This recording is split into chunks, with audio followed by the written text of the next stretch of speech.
Picture this Rome, the colossus of the ancient world, its legions unstoppable, its influence stretching across continents. We know the stories of its gladiators, its emperors, its grandeur. But what if I told you there was a moment, buried deep in the shadows of history, when this mighty empire teetered on the edge of collapse? Not from the famous barbarian invasions or civil wars we've all heard of, but from a rebellion so fierce, so unexpected, that it nearly brought Rome's expansion to a screeching halt. This is the hidden revolt history forgot, a story of defiance so powerful it could have changed the course of civilization itself.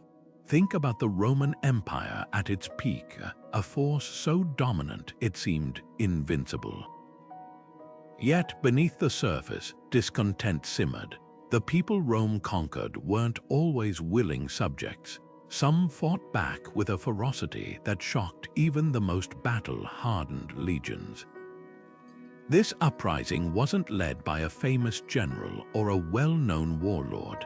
No, this was the work of shadowy figures, forgotten heroes or villains, depending on whose side you were on. Their names might not echo through the ages like Julius Caesar or Hannibal, but their actions sent tremors through the heart of Rome. Imagine the audacity it took to stand against an empire that had crushed every challenger before them. What drove these rebels? How did they come so close to succeeding? And why has their story been all but erased from the history books? That's the mystery we're unraveling today.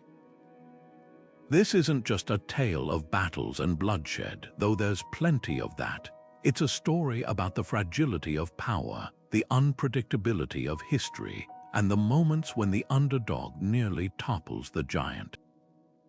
We'll walk the forgotten battlefields, meet the leaders who dared to dream of freedom, and piece together how this revolt came within a hair's breadth of changing everything.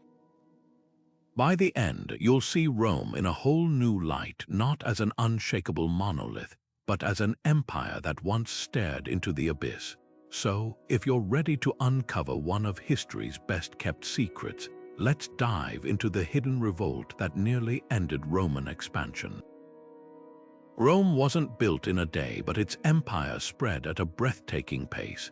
By the time our hidden revolt erupted, Roman legions had marched across 3 continents, leaving a trail of conquered cities and subdued nations in their wake. From the rolling hills of Gaul to the sun-baked shores of Greece, the eagle standard flew unchallenged, or so it seemed.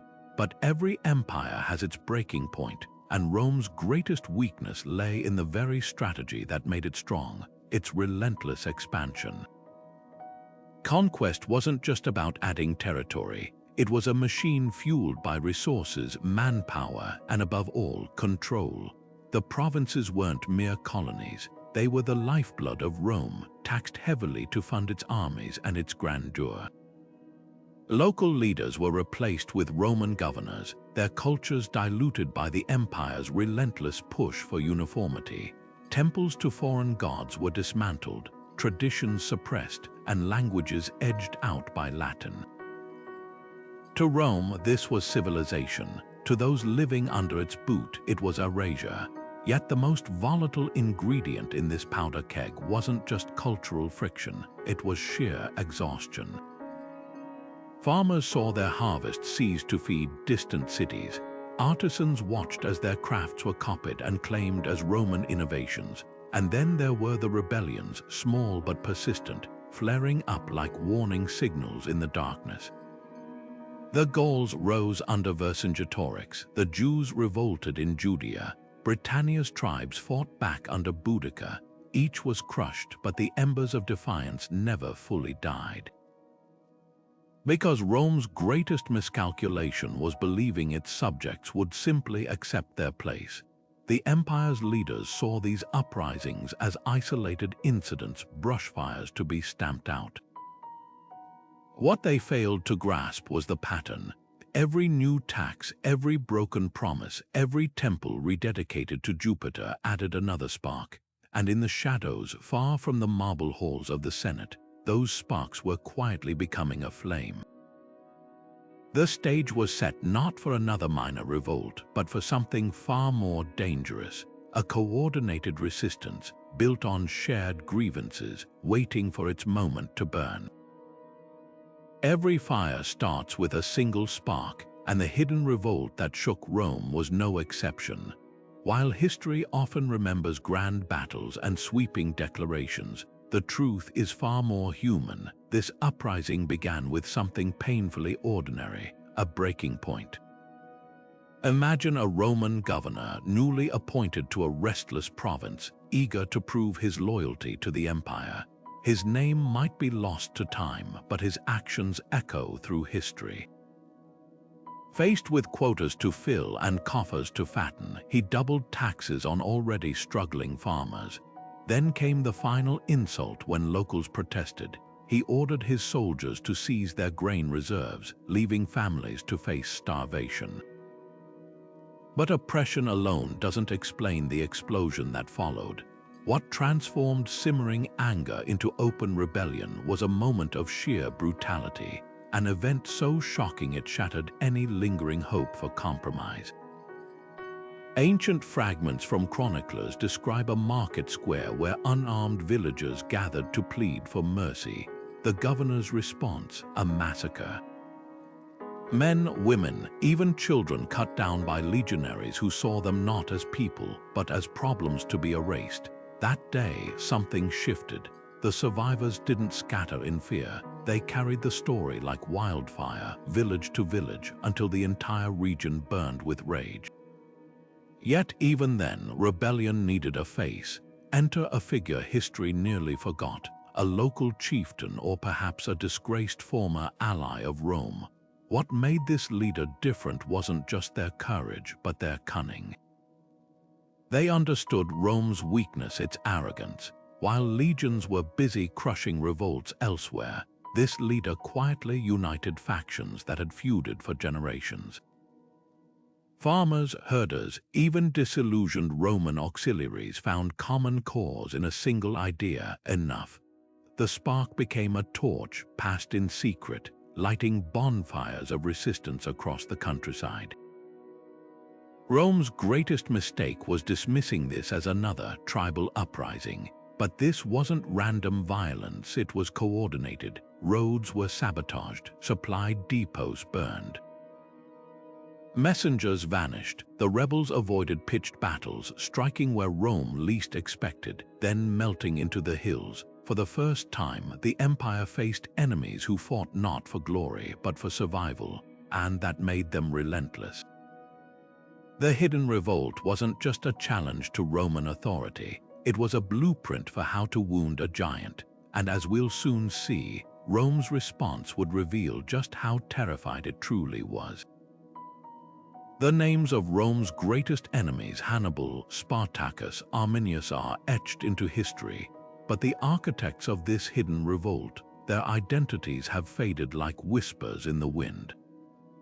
Yet these weren't faceless rebels. They were leaders who saw a crack in Rome's armor and struck with precision. Some were tribal elders, their authority rooted in generations of tradition. Others were former allies of Rome, auxiliary commanders who knew the empire's tactics intimately, only to turn that knowledge against their former masters. One fragmentary inscription from a ruined fort hints at a figure called the Viper, a nickname earned for striking fast and vanishing without a trace. Another account describes a woman, her name lost, who rallied villagers with nothing but her voice and a promise. They take our children for their armies, our grain for their feasts. But they will never take our will. What united these leaders wasn't just rage, it was strategy. They understood that fighting Rome head-on was suicide. Instead, they waged a war of shadows. Supply lines vanished overnight. Roman patrols found roads blocked by felled trees, their scouts ambushed by archers who left no tracks. The rebels moved like ghosts, exploiting Rome's greatest weakness, its reliance on predictability. Legionaries trained for open battle faltered in this new kind of war, where every hill might hide an enemy, every friendly face a traitor. Yet the most fascinating question isn't how they fought, it's why. Some scholars argue this was purely a fight for survival, a desperate lashing out against oppression. But fragments of rebel proclamations suggest something deeper. In one crumbling scroll, a leader speaks of breaking the cycle, of ensuring Rome could never again feast on our lands like a wolf among lambs. This wasn't just about driving out the legions, it was about dismantling the very idea that Rome had the right to rule them. The tragedy, and the reason their names faded, is that Rome couldn't let such defiance be remembered. Victorious empires write history, and a revolt this threatening demanded erasure. Statues were toppled, records burned, survivors scattered. But in the cracks between official accounts, their legacy lingers. Because while Rome won the war, the rebels proved something revolutionary. Even an empire that seemed eternal could bleed. The rebellion that nearly toppled Rome wasn't a single army, it was a storm of voices, each with their own grievances, united by a shared enemy. Imagine a Roman slave, his back scarred from the lash, standing shoulder to shoulder with a tribal hunter whose sacred groves had been desecrated. Picture a disgraced centurion, once loyal to the empire, now teaching rebel fighters how to exploit the weaknesses in Roman formations. This uprising wasn't just a revolt, it was an alliance of the desperate, the vengeful, and the betrayed. At its core were the enslaved, Rome's invisible engine. They tilled its fields, built its monuments, and died in its mines.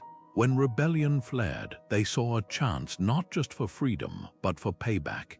Ancient accounts speak of entire plantation workforces vanishing overnight, their chains left broken in the dirt.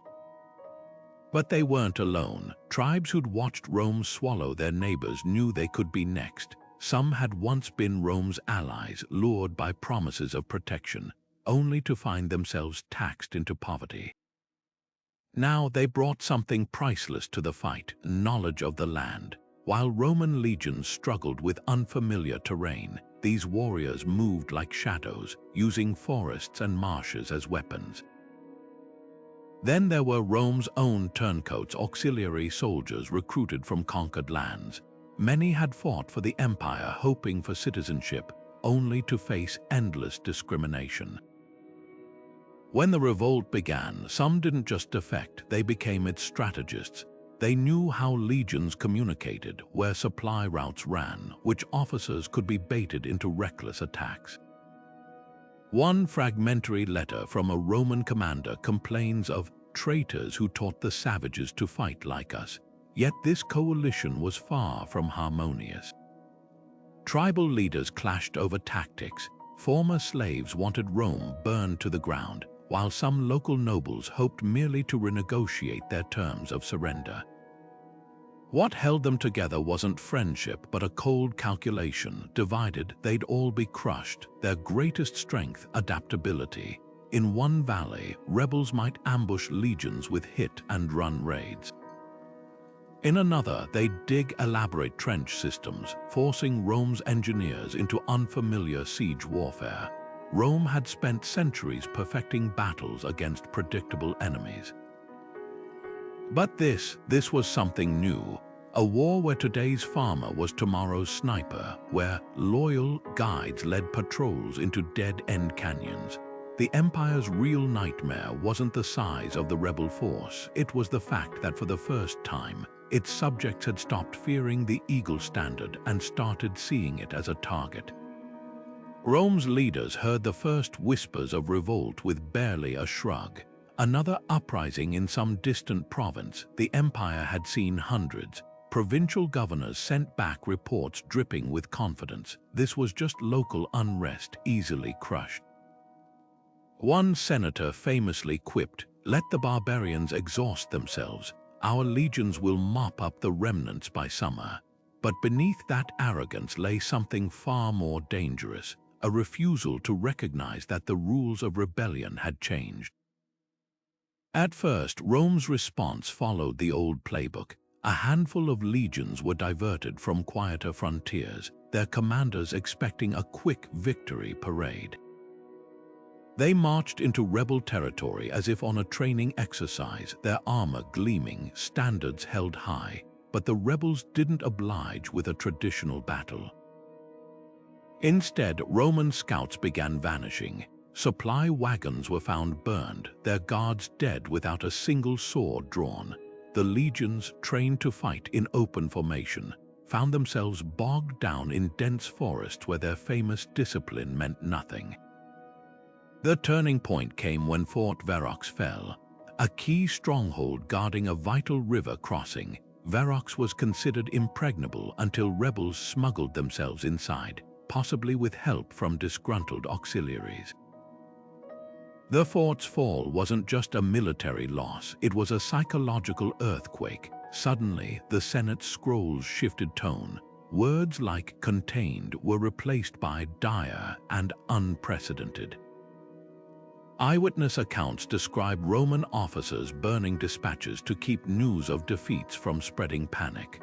What's revealing isn't just that Rome underestimated the rebels, it's why. The empire's leaders couldn't fathom that illiterate tribesmen, as they called them, had learned to exploit Rome's own systems. Rebels intercepted supply requests to anticipate troop movements. They used Roman road networks against them, relaying messages faster than imperial couriers. Worst of all, they understood Rome's greatest vulnerability, its reliance on fear. When subjects stopped trembling at the sight of eagle standards, the empire's aura of invincibility cracked. Yet even as the crisis deepened, old habits persisted.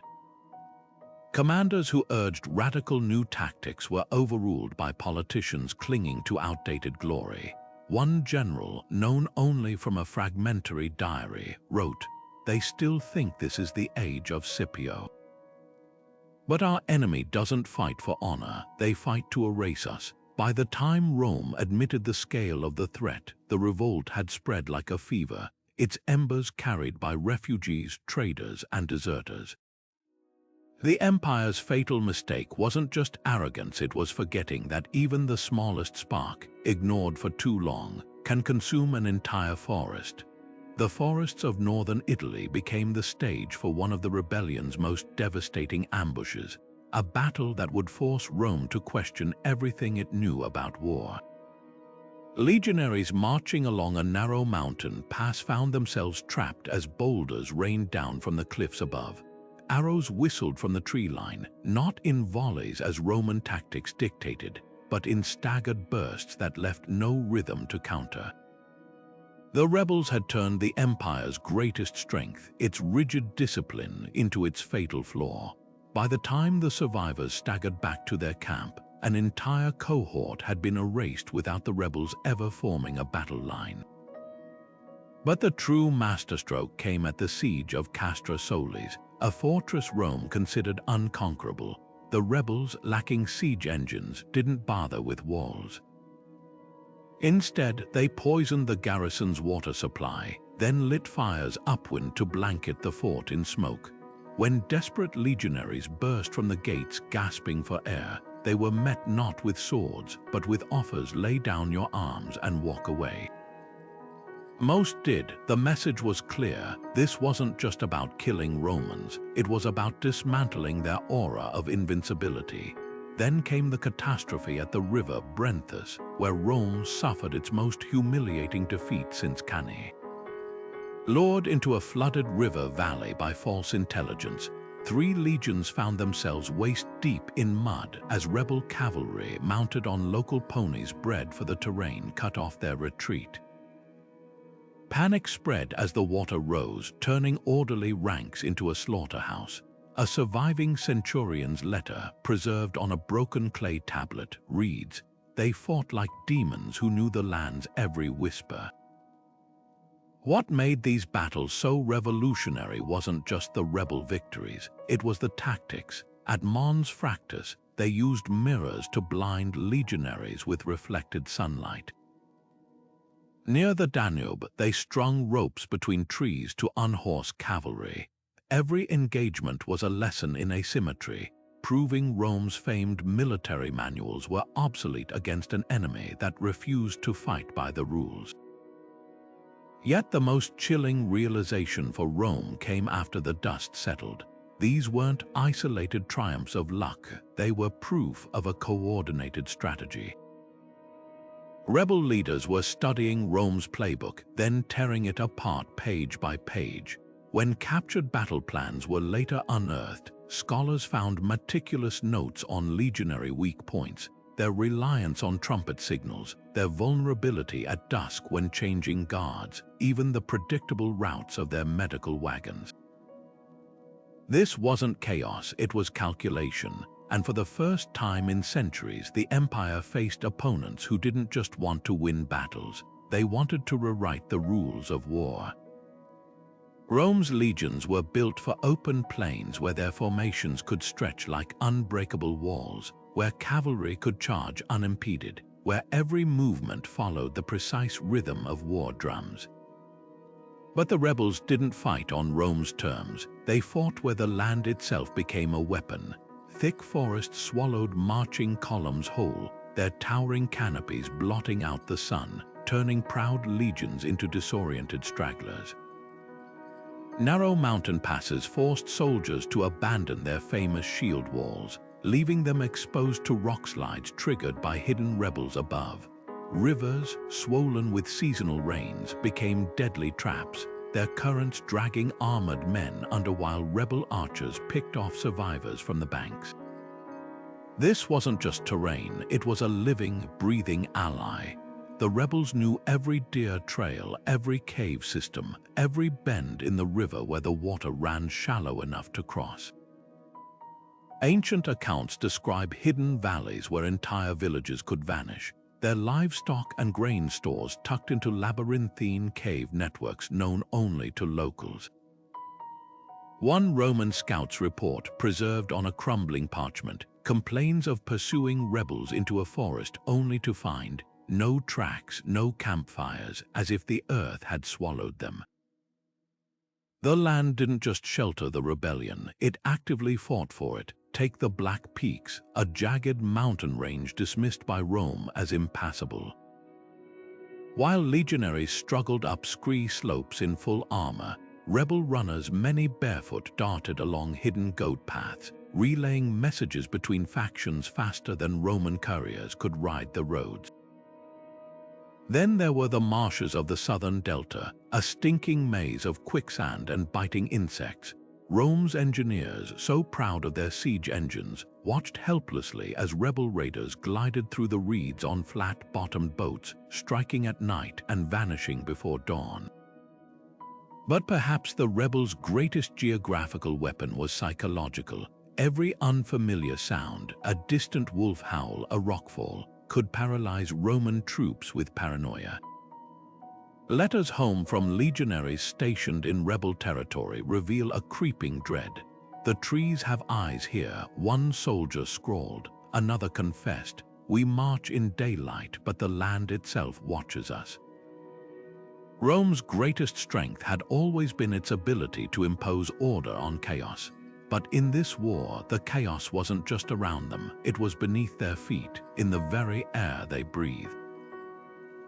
The empire's response was tragically predictable. Commanders ordered roads built where none could last, bridges erected only to be swept away in floods. They tried to tame the landscape as they had tamed so many peoples with brute force, but you can't negotiate with a mountain, you can't intimidate a river. By the time Rome realized it needed to adapt, the rebellion had already proven something terrifying. Against an enemy who knew the land, even the mightiest empire was just another stranger in the wilderness. Rome's early defeat sent shockwaves through the empire, not just because of the losses, but because they exposed a terrifying truth. The legions, the unstoppable machine that had carved out an empire, were suddenly obsolete against this new kind of enemy. Something had to change. Enter a hardened general known only as the Wolf in fragmented chronicles. His solution: if the rebels refused to fight like Romans, Rome would have to learn to fight like them. The first shift was psychological. Where Rome had once relied on the terror of its legions' polished formations, it now embraced chaos. The Wolf's troops abandoned their scarlet cloaks for dull earth tones, blending into the landscape. They stopped announcing battles with trumpets, instead attacking at dawn when rebel sentries were half asleep. Most chillingly, they adopted the rebels' own tactics, ambushing supply trains, poisoning wells, even using captured rebel fighters as bait to lure their comrades into traps. It was dirty, brutal warfare, a far cry from the noble combat Rome celebrated in its propaganda. But the real turning point came with the Wolf's most controversial order, the Scorched Earth Decree. Villages suspected of harboring rebels were burned to the ground, their fields salted, their livestock slaughtered. The message was clear: collaborate or cease to exist. Ancient payroll records show bonuses paid to soldiers for cleansing operations, a euphemism that still chills historians today. Yet this wasn't just mindless destruction. The Wolf understood something his predecessors hadn't. The rebellion drew strength from the land and its people. Cut off both, and the movement would starve. The Empire also played a dangerous game of division. Rebel factions were pitted against each other with false promises. Some tribes offered land grants if they turned on their allies. Others threatened with annihilation unless they betrayed their leaders. A recovered clay tablet details Rome's gift of weapons to a rebel splinter group, urging them to settle old scores. It worked for a time, but these tactics came at a cost. Letters from frontline officers reveal growing unease. "We make more enemies with each village burned," wrote one. Another confessed, "The men call it the war without honor." Historians still debate whether Rome's brutal new approach was genius or desperation. Some argue it saved the empire, breaking the rebellion's back through sheer terror. Others point to the aftermath: entire regions left barren, generations of hatred sown, and a military doctrine that would later be used against Rome's own citizens during civil wars. The Wolf's tactics worked in the short term, but they left a poison in the soil. Because when you teach people that rules don't matter, that mercy is weakness, you don't just defeat an enemy, you change who you are. And Rome would never be the same. War isn't just fought with steel, it's waged in the whispers of villages, the stories told around campfires, the way people remember who they are. Rome understood this better than most. When the rebellion flared, the empire didn't just send legions, it unleashed a flood of scrolls, speeches, and coins, all designed to shape the narrative. Rebel leaders were branded as bloodthirsty savages in official decrees, their cause reduced to mindless violence. Provincial governors staged public trials where captured insurgents were forced to confess to fictional atrocities: children stolen, temples desecrated, even cannibalism. These weren't just lies, they were weapons, carefully crafted to turn local populations against the revolt before it could spread. But the rebels fought back with stories of their own. In hidden groves and moonlit gatherings, they spoke of Rome not as a bringer of civilization, but as a thief in the night. They circulated tales of villages that had welcomed legionaries as allies, only to be enslaved when the harvest came due. They pointed to the grand monuments in Roman cities and asked, who built these, whose bones lie beneath them? Their most powerful weapon wasn't the sword, it was the question: what has Rome ever given you but chains? The battle for hearts and minds played out in unexpected ways. Roman tax collectors, usually met with sullen silence, began finding doors barred against them. Towns that had once quartered legionaries without complaint now hid their food stores. Even more telling, the graffiti. Archaeologists have found crude carvings in remote caves, stick-figure Romans with their throats slit, eagles with broken wings scratched by hands that may never have held a sword but understood the power of symbols. Fear, of course, was Rome's oldest tool. When persuasion failed, the empire turned to spectacle. Rebel prisoners were crucified along busy roads, their bodies left to rot as warnings. But this backfired more often than Rome anticipated. A surviving letter from a frontier officer complains that the displays only made the locals bolder, as if death had lost its sting. Hope, it seemed, could flourish even in the shadow of the cross. The real turning point came when the rebels began winning the propaganda war without saying a word. After one particularly brutal Roman reprisal, a village razed for supposedly harboring insurgents, survivors walked for days to neighboring settlements, their silence more damning than any speech. They carried no weapons, made no accusations. They simply stood in the town squares, their burned clothes and hollow eyes testifying to what Rome truly was. No decree could erase that, no coin could buy it back. In the end, the revolt's greatest legacy might be this: it proved that empires aren't just toppled by armies but by stories. Rome could replace governors, rebuild forts, even slaughter every rebel in the field, but once people stopped believing in the empire's right to rule them, the foundation cracked. The physical rebellion was crushed, but the ideas, those seeped into the groundwater of history, waiting to nourish the next revolt and the next, because when the oppressed start seeing themselves not as subjects, but as people who deserve better, no amount of propaganda can put that genie back in the bottle. Rome's enemies had long watched its expansion with hungry eyes, and the hidden revolt presented an opportunity too tempting to ignore. While the rebellion was undeniably fueled by local grievances, whispers persist of shadowy foreign hands fanning the flames. The Parthian Empire, Rome's eternal rival to the east, had every reason to see a weakened frontier. Germanic tribes beyond the Rhine, still seething from defeats at Roman hands, might have relished the chance to repay old wounds. But proving outside involvement isn't about finding smoking scrolls. It's about tracing the subtle fingerprints of interference. Take the sudden appearance of high-quality steel among rebel forces. Roman blacksmiths crafted superior weapons, yet battlefield reports describe rebel blades that bit deep as any legionaries. Could these have come from Parthian forges where smiths perfected a similar craft?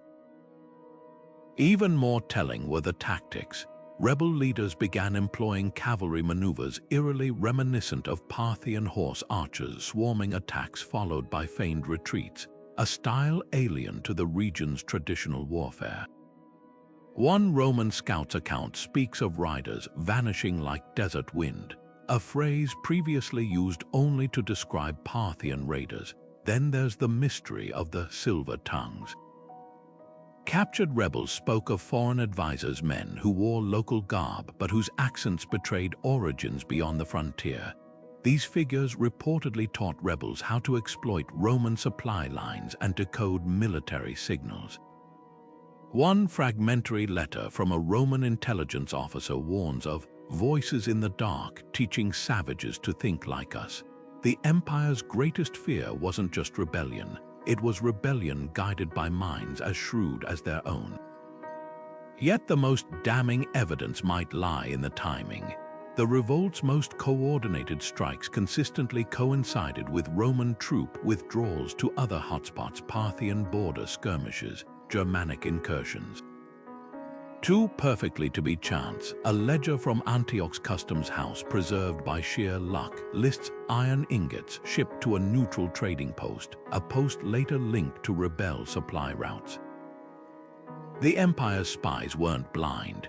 A surviving report from the Frumentarii, Rome's secret service, concludes, "This fire burns with borrowed coals." But here's the twist: foreign involvement didn't make the revolt any less genuine.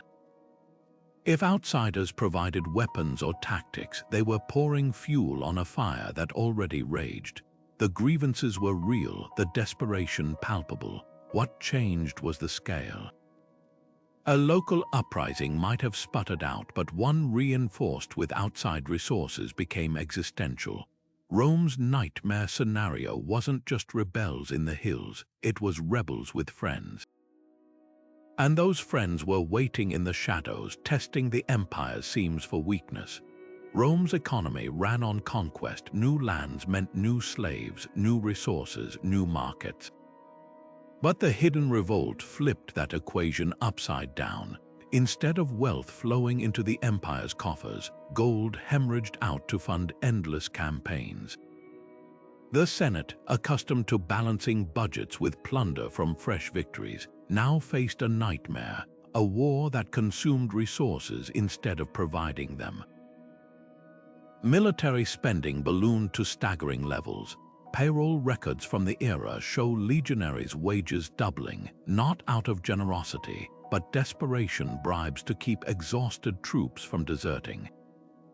And that was just the start. Supply chains became financial sinkholes. Normally, Rome's provinces fed its armies, but rebel-controlled regions stopped sending grain.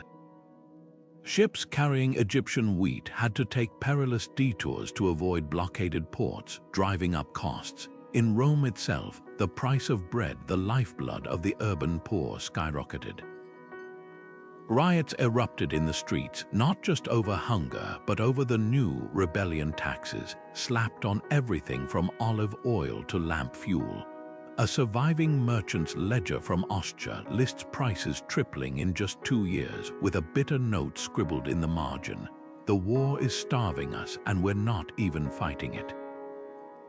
Then came the hidden costs. Roads and bridges, once sources of pride, became liabilities. Rebels didn't just destroy them, they forced Rome to rebuild in hostile territory where laborers needed armed escorts. One account from a military engineer estimates that repairing a single mile of highway in rebel lands cost 50 times more than in peaceful provinces. Mines, another economic pillar, fell silent. Iberian silver shipments dropped by 70% after rebels sabotaged key shafts, choking Rome's mint. The empire resorted to melting down temple ornaments to make coins, sparking outrage from priests and citizens alike. But the most insidious damage was to Rome's reputation. Merchants who'd once seen the empire as a safe investment now demanded exorbitant interest rates. "Who lends to a man whose house is burning?" wrote one financier in a letter found in Pompey's ashes. Even Rome's allies hesitated. Client kings who'd paid tribute on time suddenly pleaded poverty, sensing weakness. The revolt didn't just drain the treasury, it eroded the illusion of Roman invincibility that had kept the economic machine humming. Historians still debate whether this financial strain planted the seeds for Rome's later collapse. Some argue the empire recovered. Tax records show revenues rebounding within a generation. But others point to the lasting scars. The revolt forced Rome to militarize its economy, creating a dependence on war spending that never fully faded. More crucially, it proved something dangerous, that Rome's wealth wasn't unshakable. Once subjects realized the empire could bleed gold as well as blood, the myth of its eternal dominance began to crumble. And in the end, that may have been the rebellion's most devastating victory, not on the battlefield, but in the ledgers where empires are truly won or lost. The rebellion wasn't just a fight over territory, it was a war for the soul of a people. Every Roman road laid, every Latin inscription carved into local temples wasn't just infrastructure, it was a chisel slowly reshaping identities. The rebels understood this in their bones. They weren't merely resisting taxes or governors, they were fighting to keep their gods' names from being forgotten, their children's tongues from being silenced, their stories from being rewritten as Roman myths. Take language. Rome didn't just impose Latin as the tongue of administration. It made it the key to survival, legal disputes only in Latin, trade contracts. Latin or nothing, but in the rebel camps, elders whispered forbidden words to children around campfires, keeping dialects alive that Rome had declared obsolete. A fragment of a rebel's letter, scratched on birch bark and hidden in a cave for centuries, reads, "They call our speech barbarous, but what is more barbarous, our words or their demand that we forget them?" Religion became another battleground. Roman tolerance was a myth. It only extended to gods who bowed to Jupiter. Local deities were either absorbed into the Roman pantheon with clumsy new names or erased entirely. The rebels struck back by desecrating Roman temples, yes, but also by resurrecting forbidden rituals. Archaeologists have found hidden shrines where statues of Roman gods were buried face down beneath altars to local spirits. This wasn't just vandalism, it was a declaration that some loyalties couldn't be bought or broken. Yet the most poignant resistance was in the quietest acts. A potter secretly crafting vessels in the old style, their designs outlawed as primitive. A mother weaving traditional patterns into her child's tunic, knowing it might draw suspicion. These weren't just crafts, they were silent rebellions, proof that culture could hide in plain sight. Rome might control the laws, but it couldn't dictate what hands remembered or hearts cherished. The empire's response revealed its deepest fear. After crushing the revolt, Rome didn't just execute leaders, it banned songs, burned ancestral scrolls, and tore down sacred groves. But here's the irony: the harder Rome pressed, the more those traditions became symbols of defiance. A century later, when Rome's grip weakened, those erased gods and languages resurfaced like seeds after a wildfire. So did the rebellion slow Romanization? In the short term, no. The empire redoubled its efforts, stamping out dissent with brutal efficiency. But in the long game of history, the rebels may have won something far greater. They proved that culture isn't just rules and rituals, it's the stubborn refusal of memory to die. And that's a force no legion can extinguish. When the rebellion erupted, it wasn't just swords that clashed, it was gods. To the rebels, this wasn't merely a fight against Rome's legions, but a holy war against an empire that had trampled their sacred groves and silenced their oracles. Ancient chronicles speak of priests who stood beside rebel leaders, interpreting the flight of birds or the entrails of sacrificed animals as divine approval for their cause. One fragmentary scroll describes a druid-like figure raising a staff before a battle, promising that the spirits of the land would rise to drown the invaders in their own blood. Whether these were genuine beliefs or calculated morale boosters, they worked. Men who might have faltered facing Rome's disciplined ranks fought like avenging spirits, convinced heaven itself was on their side. Rome, of course, had its own religious arsenal. Legionaries carried standards blessed by the empire's priests, and commanders consulted haruspices before every major move. But here's where the rebels outmaneuvered them. They turned Rome's state religion against itself. When a Roman fort fell to rebel hands, accounts claim the victors didn't just burn it, they performed unmaking rituals on the site, scattering salt and chanting spells to peel back Rome's gods like rotten bark. Psychological warfare, absolutely, but also a brilliant exploitation of Roman superstition. Letters from besieged garrisons speak of soldiers growing paranoid, interpreting every storm or plague of rats as proof their divine favor had vanished. Then there were the prophecies, whispers circulated through rebel camps of an old seer's vision. The eagle will fall when the serpent drinks from its own nest. Cryptic, yes, but in a world where omens held weight, it became a rallying cry. Some scholars argue this was clever propaganda, a planted narrative to unify disparate tribes. Others point to clay tablets found in a ruined sanctuary, etched with astrological charts predicting Rome's decline. Either way, the effect was real. Rebel fighters carved serpent symbols on their shields, while Roman commanders fretted over reports that their own auxiliaries were sneaking off to consult local fortune tellers. Perhaps the most fascinating intersection of faith and rebellion was the cult of the unconquered sun, a fusion of indigenous solar worship and anti-Roman sentiment. It taught that Rome's tyranny had thrown the world out of balance, and only its destruction could restore harmony. Followers wore amulets made from shattered Roman coins, believing each fragment stolen weakened the empire's luck. When a rebel band miraculously ambushed a legion at dusk, a time Romans considered militarily safe, it was hailed as proof the sun god fought beside them. Rome's response was telling. Instead of dismissing these beliefs as primitive nonsense, they took them deadly seriously. Captured rebel priests weren't just executed, their tongues were cut out to prevent them from speaking prophecies even in death. Temples to local gods were systematically dismantled, not merely to erase cultural identity, but because Rome understood something modern historians sometimes forget: faith isn't just ceremony.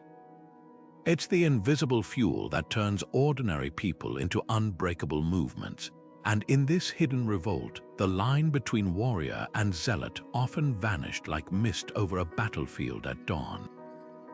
The battlefield wasn't the only place where the rebellion was fought. Some of its most decisive clashes happened in the shadows, where whispers carried more weight than swords. Rome's vast intelligence network, honed over centuries, should have given it an unshakable advantage. But the rebels turned the empire's own tools against it, weaving a web of deception so intricate that even veteran spies couldn't tell friend from foe. Take the case of a Roman quartermaster named Lucius Drusus, whose meticulous records hid a deadly secret. For years, he'd been subtly diverting supplies, a few sacks of grain here, a crate of arrows there, to rebel sympathizers. His downfall came not from greed, but from a love letter, a coded note to his lover, a weaver in a pacified village, contained troop movements disguised as poetic metaphors. When the courier was caught, the truth unraveled. Drusus wasn't just stealing, he was spying, but the rebels had their own vulnerabilities. A famed hunter-turned-rebel leader, known only as the Fox, was betrayed by his closest advisor, a man who'd secretly been on Rome's payroll for years. The advisor didn't just leak plans, he manipulated the Fox into attacking a vulnerable supply convoy that turned out to be a trap. What makes this betrayal so chilling isn't just its success, but its method. The advisor didn't bribe or threaten his way into trust, he earned it. He fought alongside the rebels, shared their hardships, even took arrows defending their camps. All while meticulously documenting their weaknesses for Rome. Messages themselves became weapons. Rebels developed an ingenious system of talking stones, innocuous river rocks marked with faint scratches, left at crossroads to guide their forces. To Roman patrols, they were just pebbles. To initiates, they revealed safe routes, ambush sites, even which villages could shelter fugitives. But Rome adapted. A captured rebel, broken under torture, confessed how to read the stones. For months afterward, legionaries moved them deliberately, leading rebel bands into dead-end valleys where archers waited. The most devastating blows, though, came from within Rome's own ranks. Auxiliary troops, non-citizen soldiers recruited from conquered lands, faced constant suspicion. Many remained loyal, but others became double agents. One particularly audacious plot involved an auxiliary cavalry unit that deliberately lost a shipment of Imperial gold to rebels, only for the coins to later reappear in the pockets of a corrupt Roman governor. The scandal didn't just fund the rebellion, it sowed chaos in Rome's command structure as officers turned on each other, each accusing the other of treachery. What made this shadow war so pivotal wasn't just the secrets stolen or the betrayals orchestrated, it was the psychological toll. After Drusus's capture, Roman commanders purged their ranks, executing even loyal subordinates on mere suspicion. Meanwhile, rebel leaders became paralyzed by paranoia, hesitating to share plans even with allies. The rebellion's greatest strength, its decentralized, adaptable nature, began to fracture as trust evaporated. In the end, espionage didn't just shape battles, it reshaped the very soul of the conflict, proving that sometimes the quietest knife cuts deepest. Every rebellion reaches a crossroads where momentum shifts, sometimes from a single disastrous battle, sometimes from a slow unraveling of alliances. For this hidden revolt, the breaking point came not with a thunderous defeat, but with a whisper. A chieftain who had once sworn oaths of unity under the rebel banner was seen slipping into a Roman camp under cover of darkness. His name is lost, but his betrayal echoes through fragmented accounts. In exchange for his tribe's safety, he revealed the location of a hidden stronghold where rebel leaders gathered to plan their next move.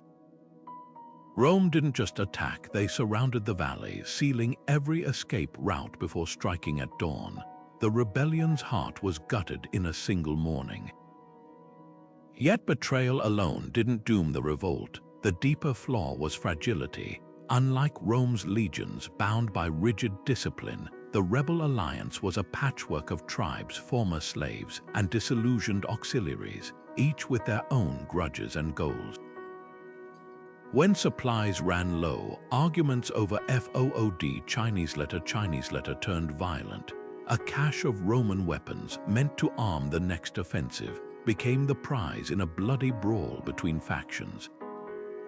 One rebel leader's diary, charred but partially legible in the ashes of a burned camp, laments, "We fight Rome with one hand while strangling each other with the other." Rome exploited these divisions mercilessly. Promises of amnesty were broadcast to certain tribes, sowing distrust. Rumors spread that rebel commanders were hoarding gold, turning allies into suspects. Even the weather conspired against the revolt. An unseasonal frost ruined crops in rebel-held valleys, forcing desperate fighters to raid neighboring villages for food. Those raids, once targeting Roman outposts, now turned inward, eroding the rebellion's moral high ground. A Roman propagandist surviving scroll mocks, "They call us tyrants, yet they steal bread from their own kin." But the cruelest twist was exhaustion. After years of guerrilla warfare, the land itself was spent. Forests that had hidden rebels were reduced to charred stumps by Roman scorched earth tactics. Villages that once supplied food and recruits stood empty, their populations slaughtered or fled.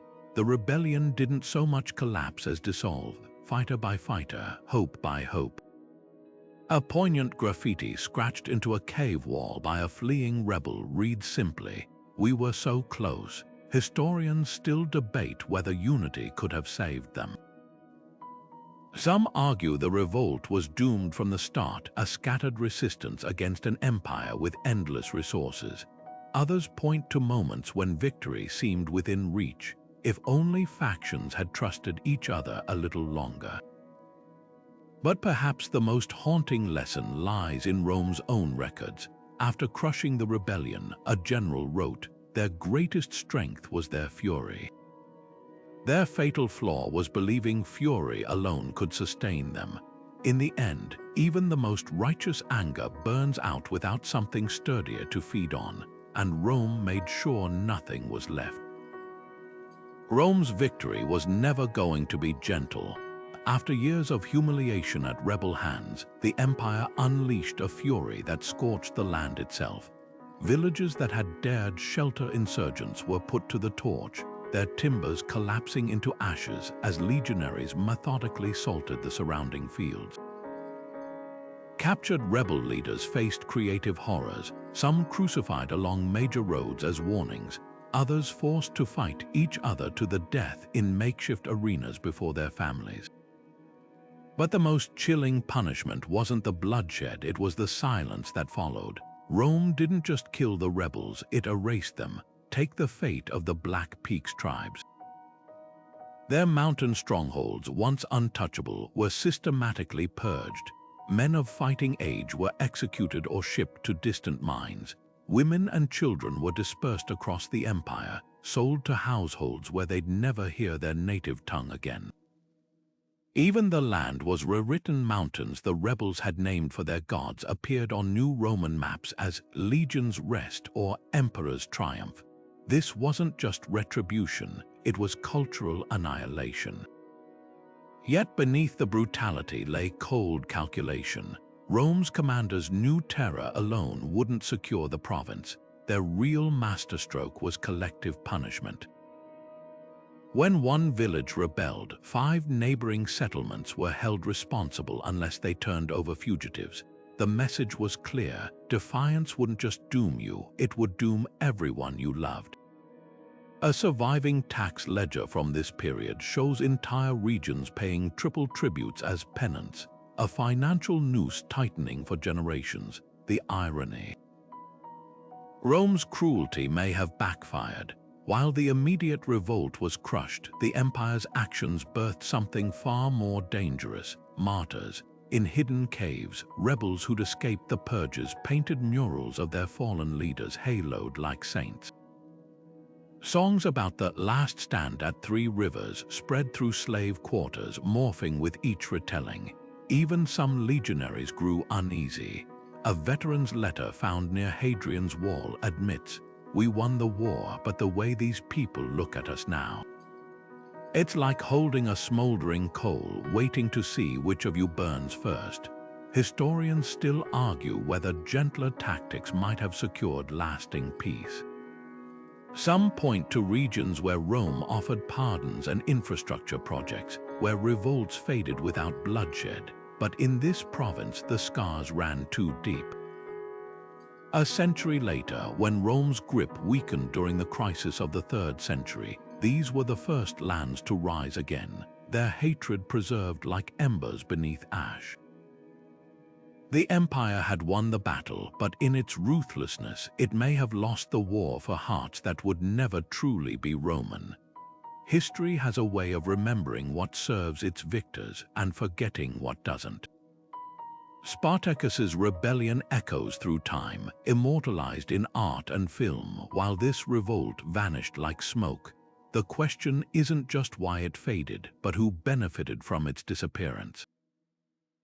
Rome's emperors were master storytellers, sculpting narratives that painted their rule as unshakable, a rebellion that nearly cracked the empire's foundation.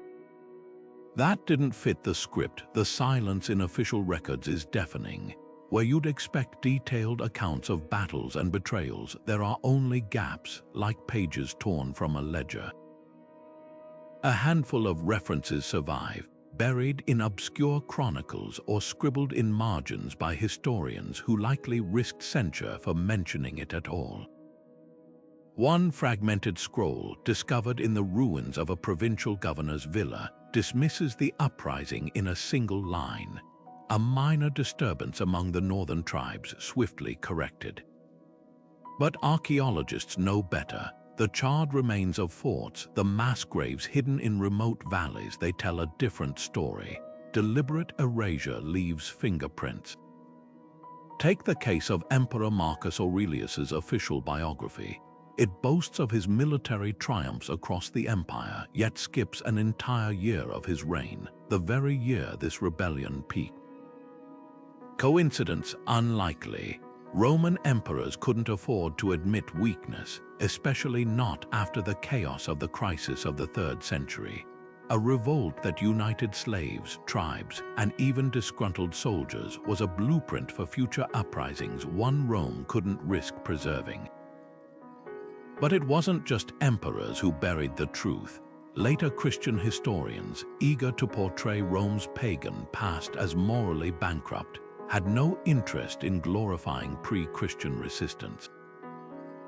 And as the empire crumbled, archives burned, taking irreplaceable records with them. What survived was often repurposed rebel proclamations scraped clean from parchment to make room for hymns, their ink dissolved but their absence screaming louder than words. Yet the rebels left their own clues. Hidden beneath floor tiles in a Roman villa, archaeologists found a child's wooden toy, a crude carving of a warrior standing on a fallen eagle. No inscription, no grand declaration, just a quiet act of defiance passed from hand to hand until it was lost to time. These fragments, scattered like breadcrumbs, remind us that history isn't just written by the winners. It's also whispered by the silenced, waiting centuries for someone to listen. The story of Rome's hidden revolt isn't just a relic of the past. It's a mirror reflecting uncomfortable truths about power, resistance, and the cycles of history. Look at any modern superpower stretching its influence too thin, and you'll see the same fatal arrogance that once blinded Rome.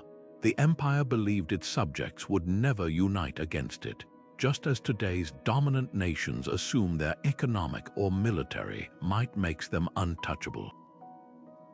Yet from Afghanistan to Vietnam, history keeps proving that overwhelming force can't crush a people who refuse to be broken. The rebels of ancient Rome didn't win, but they exposed a universal truth. No empire, no matter how advanced, is invincible against the collective will of those it oppresses. Consider the tactics. Rome's legions, like modern armies, were built for conventional warfare, organized, hierarchical, reliant on supply lines. The rebels, though, fought asymmetrically, turning the land itself into a weapon. Sound familiar? Guerrilla warfare hasn't changed much in 2,000 years. From the jungles of Southeast Asia to the mountains of the Middle East, underdog forces still exploit terrain, sabotage infrastructure, and vanish into civilian populations.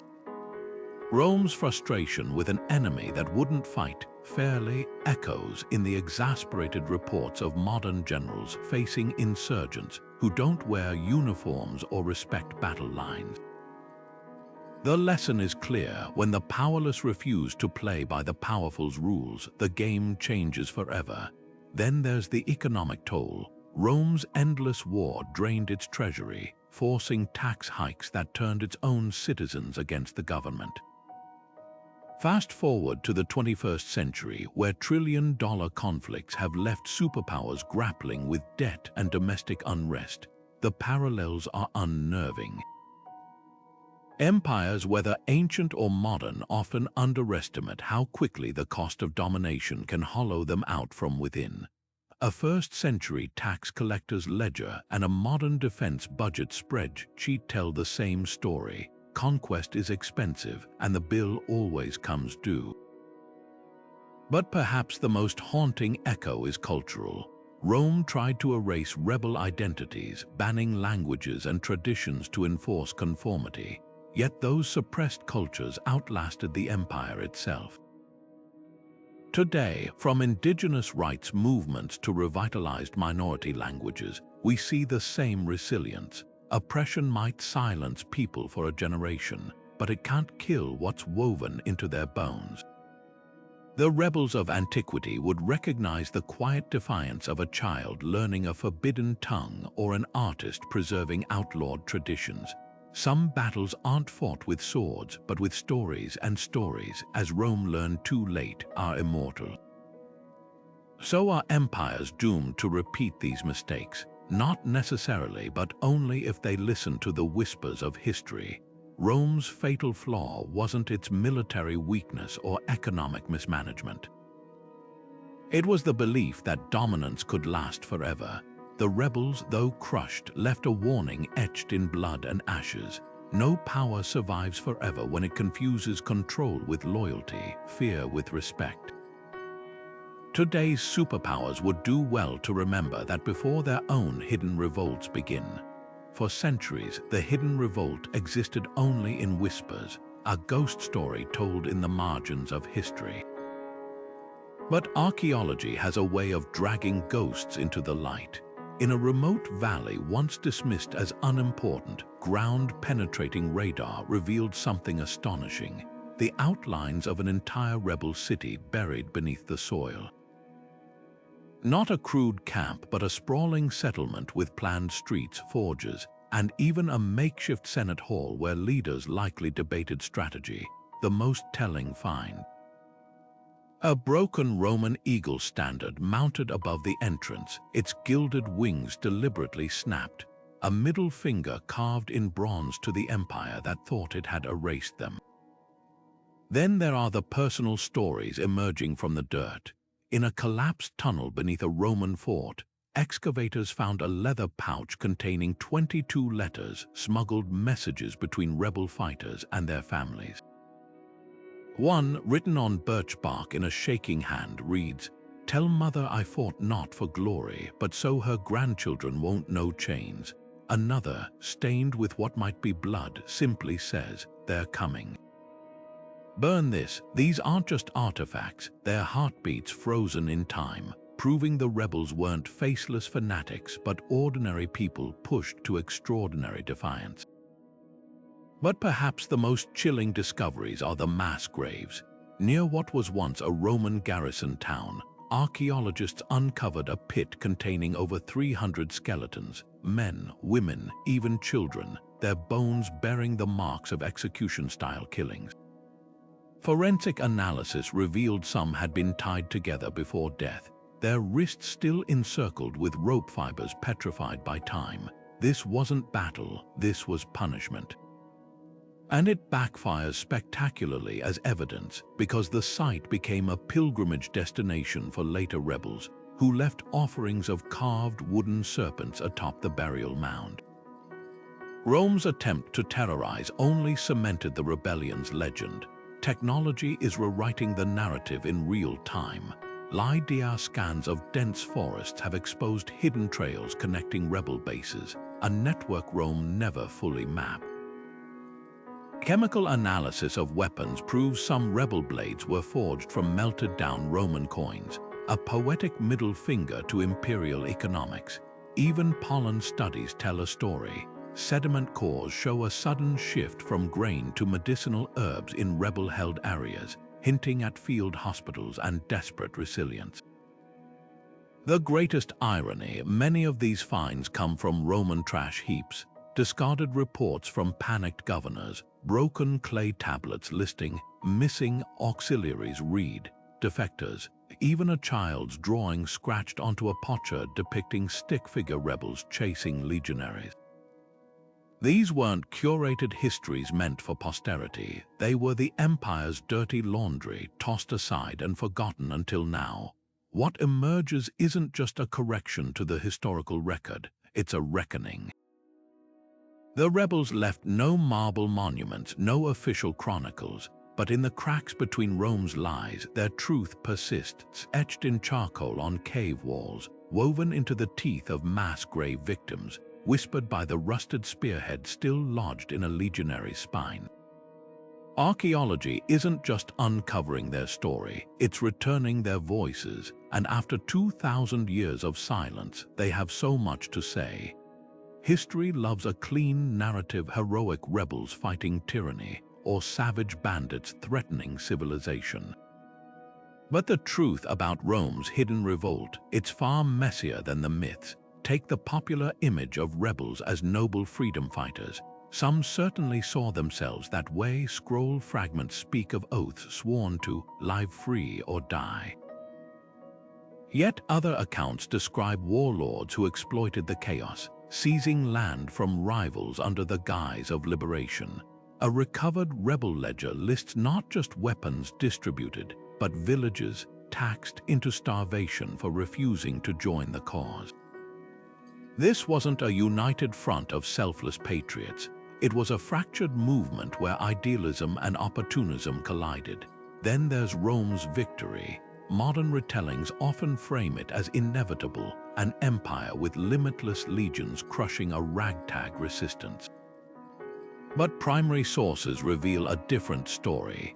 A legionary's diary recounts battles where rebels outthought, not just outmaneuvered, Roman forces. At the siege of Kastra Solis, rebel engineers diverted an entire river to flood the fortress moat, a tactic even Rome's manuals hadn't anticipated. Numbers alone didn't win this war. It took stolen rebel strategies like using local guides to navigate treacherous terrain for Rome to finally gain the upper hand. Perhaps the most persistent myth is that the revolt was a singular, coordinated uprising. In reality, it was a patchwork of grudges and goals. Some tribes fought to restore exiled kings, others to abolish taxes, and former slaves simply for survival. A captured rebel's confession describes clashes between factions over whether to negotiate with Rome, proof that unity was fragile. Even the famous Viper wasn't a singular mastermind, but likely a rotating title given to whoever led the boldest raids. The biggest distortion, the idea that Rome erased the revolt out of shame. The empire wasn't shy about documenting defeats. Cannae and Teutoburg Forest remain famous losses. The silence here was pragmatic. This rebellion's true danger wasn't its battlefield wins, but its blueprint, how slaves, tribes, and even Rome's own soldiers could unite. That was a lesson too dangerous to preserve. So while archaeologists now piece together the truth, remember, history's clearest myths are often the ones someone needed us to believe. Defeat doesn't always mean irrelevance. While Rome's legions eventually crushed the rebellion, its echoes lingered like smoke after a wildfire, invisible but impossible to ignore. Consider the aftermath. Provinces once deemed pacified simmered with quiet defiance. Tax collectors found themselves greeted not with resigned obedience, but with slow, deliberate resistance. Harvests mysteriously smaller than expected, roads accidentally blocked by fallen trees. These weren't random acts of frustration. They were the ghost of the revolt, teaching a lesson empires often forget. You can break an army, but you can't unmake an idea. Take the reforms Rome reluctantly implemented. In the years following the rebellion, governors who'd once ruled with iron fists suddenly discovered the virtues of moderation. Tax burdens lightened not out of kindness, but because imperial auditors realized squeezing provinces too hard was like pressing a bruise. Even religious policies softened. Local deities once banned were quietly rebranded as aspects of Roman gods, a bureaucratic sleight of hand that let people keep their traditions without openly defying the empire. These weren't concessions born of enlightenment, they were survival tactics, proof that the rebellion had forced Rome to recalculate the cost of oppression. Then there's the ripple effect on future uprisings. Decades later, when the Batavian Revolt erupted along the Rhine, its leaders didn't start from scratch. They borrowed tactics from the hidden revolt, ambushing supply lines, exploiting terrain, turning Rome's own auxiliaries against it. A fragmentary letter from a Roman officer during that crisis grumbles, "They fight like phantoms we've battled before." He wasn't wrong. The Batavians had studied the playbook written in blood by rebels who came before them. Even in failure, the hidden revolt became a blueprint, proving that no empire is invincible if its subjects learn from each other's struggles. But perhaps the most enduring legacy lies in the stories that outlived the rebels themselves. In remote villages far from Rome's watchful eyes, parents whispered cautionary tales to children, not about the dangers of defiance, but about its necessity. A folk song recovered from a Danube farming community centuries later preserves a haunting refrain. The eagle steals, the wolf devours, but the fox remembers. No names, no dates, just the quiet preservation of a truth Rome couldn't erase. Resistance is never futile if it plants seeds in memory. Archaeology offers the final verdict. Dig beneath the foundations of later Roman forts, and you'll find something telling. Thicker walls, deeper moats, barracks placed farther from civilian settlements. These weren't aesthetic choices, they were paranoia etched in stone. The Empire might have won the war, but it spent the next century bracing for ghosts. That's the rebellion's true victory. It taught Rome to sleep with one eye open, always listening for the footsteps of those who refused to stay conquered. And in the long arc of history, that's a kind of triumph no battlefield surrender can undo. What if the rebellion had succeeded? The question isn't just idle speculation. It's a window into how easily history's grand narratives can pivot on a single moment. Picture a world where rebel forces breached Rome's final defenses, where the Senate's marble halls echoed not with debates, but with the footsteps of conquerors. Would the empire have shattered like a dropped vase, its fragments becoming smaller, squabbling kingdoms, or might the rebels, suddenly thrust into power, have found themselves mimicking the very system they'd fought to destroy? Alternate histories aren't just fantasies, they're stark reminders of how fragile supremacy really is. Consider the immediate aftermath of a rebel victory. Without Rome's centralized bureaucracy, the roads that once connected continents might have crumbled into disrepair. Trade networks feeding cities from Londinium to Alexandria could have collapsed, plunging regions into isolation. The famous Roman peace, for all its flaws, had suppressed local conflicts for centuries. Its sudden absence might have unleashed a cascade of power struggles, with warlords and tribal leaders carving up the map like a pie. Europe's political landscape, instead of evolving toward the nation-states we know, could have remained a patchwork of micro-kingdoms, each too weak to resist the later migrations that reshaped the continent. But the rebels weren't homogeneous. Their coalition included former slaves, disgruntled auxiliaries, and tribal leaders with wildly different visions. Would they have united long enough to build something new, or would their triumph have dissolved into infighting, like so many revolutions before and since? History offers grim parallels: the French Revolution devouring its own, the Soviet Union's factions turning on each other. The rebellion's leaders might have found that tearing down an empire was easier than replacing it. Then there's the cultural ripple effect. Rome's greatest export wasn't its legions, it was its ideas. Latin, law, architecture, these were the tools that shaped medieval Europe. Had the rebels erased Rome's influence, would Christianity have spread so dominantly without imperial roads to carry its preachers? Would the Renaissance have drawn inspiration from Roman art and literature if those traditions had been buried with the empire? Even language might have fractured. The Romance languages Spanish, French, Italian all grew from Latin's roots. Without Rome's cultural gravity, Europe's linguistic map could look utterly alien today. The most haunting question isn't about borders or languages, though. It's about identity. Rome's collapse in our timeline birthed centuries of identity crises, with kingdoms straining to claim its legacy. A rebel victory might have erased that legacy entirely, leaving no ghost of Rome for later empires to chase. No Holy Roman Empire, no Napoleonic dreams of revival. The very concept of Europe as a cultural idea might never have coalesced. Instead of Charlemagne crowning himself emperor in Rome, we might be speaking of some forgotten warlord ruling from a wooden hall in the Black Forest, his name lost to time. Yet here's the twist: the rebels might not have wanted to destroy Rome completely.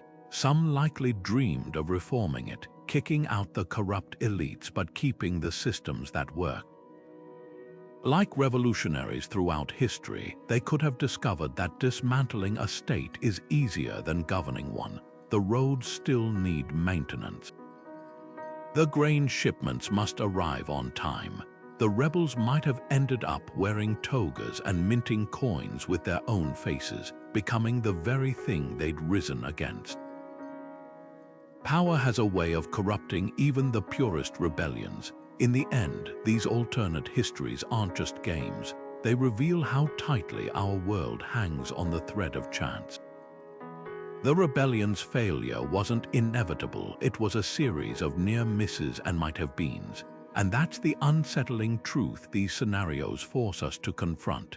The empires we assume are permanent are always one disaster away from becoming footnotes. Rome's hidden revolt didn't just challenge an empire, it exposed the illusion that any power is forever. The hidden revolt that nearly shattered Rome's expansion has long been a puzzle for historians, and today's scholars are still fiercely debating its meaning. Dr. Elena Markova of Oxford University argues this wasn't just another uprising. It was Rome's closest brush with collapse before the infamous crisis of the 3rd century. Her research points to rebel-controlled territories spanning critical trade routes, suggesting that if key battles had gone differently, the empire might have fractured decades earlier.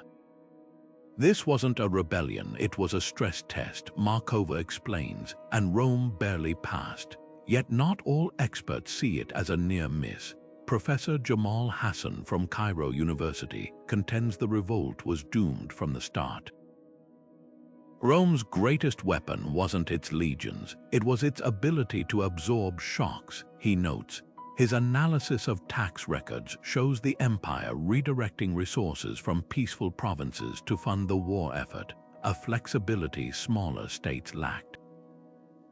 The rebels could win battles, but they couldn't outlast an empire that treated blood and gold as interchangeable currencies. Fresh archaeological discoveries are fueling the debate.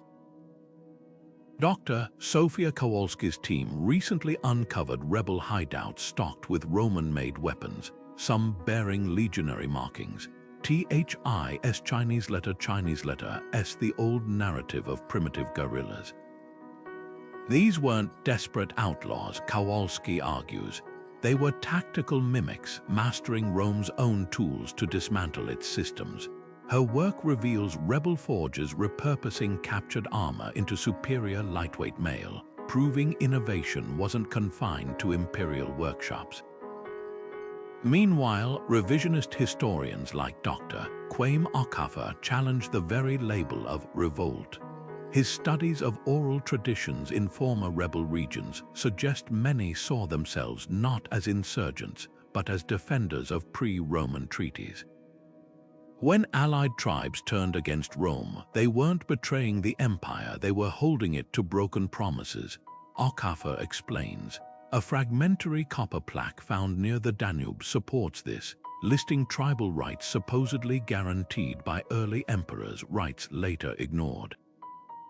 The most provocative theory comes from military historian Dr. Petra Vogt, who sees parallels with modern insurgencies.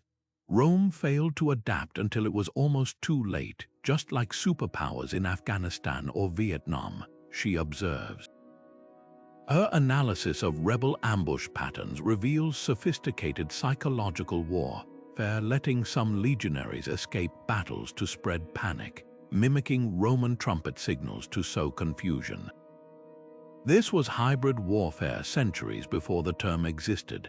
Vogt concludes, what unites these diverse perspectives is a shift away from seeing the conflict as a footnote. Once dismissed as a regional disturbance, the revolt is now recognized as a case study in imperial fragility.